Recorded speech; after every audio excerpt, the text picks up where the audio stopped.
এই যে তিনটা মেয়েকে দেখতেছে না, তিনটা মেয়ে একটা বট নিয়ে আসছে, বট নিয়ে এসে বড় একটা কড়াইয়ের মধ্যে বসিয়ে দিল।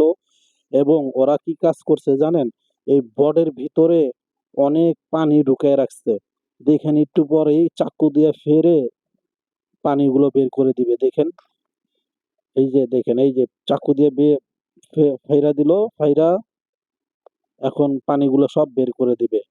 এবং এই বটটাকে এভাবে জাল দিবে, জাল দিয়ে একবারে পানিগুলো শুকায় ফেলবে।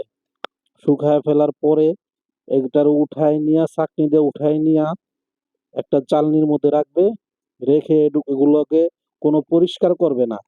উপরে যে ময়লাগুলো আছে না, একটু পরিষ্কার করবে না, ওই যে কালো ময়লাগুলো আছে একটু পরিষ্কার করবে না। এইভাবে কাটতে থাকবে। এইভাবে চাকু দিয়ে কাটবে, টুকরো টুকরো করবে। করার পরে কিছু পরিমাণ নিয়ে আপনার কিমা বানাবেন। কিমা বানাবেন। কিমা বানিয়ে সেটাকে ঝাল ঝোল দিয়ে, অনেক কিছু দিয়ে, তারপর মনে করেন সেটাকে একটা চাটনির মতো বানিয়ে, এই দেন সুন্দর করে এই যে কিমা বানাচ্ছে, এই যে কিমা বানাচ্ছে, কিমা বানিয়ে পেঁয়াজের পাতা নিছে, পেঁয়াজ পাতার কুচি করতেছে। এটাকে মনে করে ছেঁচে একবারে করে ফেলবে কিমাটাকে। এক কিমাটাকে দেখছেন কিভাবে? এবার রসুন নিচ্ছে, রসুন কুচি কুচি করবে। বাদাম বাদাম নিচ্ছে, এই যে রসুন কুচি কুচি হয়ে গেছে, কিমার সাথে মিশাবে। বাদামও নিচ্ছে আদা রসুনের সাথে, এটাকে বেটে এবং একটা পাত্রে ঢেলে দিল। মরিচ কাটা, কিমা, তারপর হলো ঘি, তারপরে এটা কি জিনিস সেটা আমি জানি না।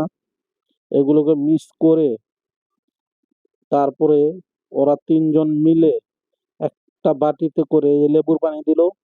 তারপরে কলার মোচা নিচ্ছে, কলার মোচাও মিলাবে। তারপরে কলাও নিয়ে আসবে, কাঁচা কলা। এই যে লেবুর পানি দিচ্ছে, পানির সাথে লেবু মিলাচ্ছে, তার সাথে ওই যে কলার কুচাগুলা মিশ করছে। এই যে কাঁচা কলা নিচ্ছে, কাঁচা কলা কুচি কুচি করছে।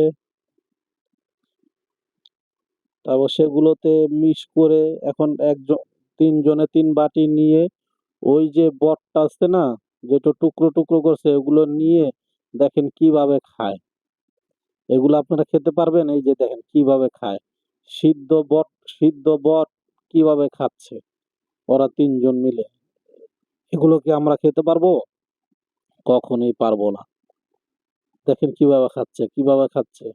ওহ কি মজা, কি স্বাদ! আহ, আহ, স্বাদে ভরপুর, স্বাদে ভরপুর। ওরা তিনজন অনেক সুন্দর করে খাচ্ছে।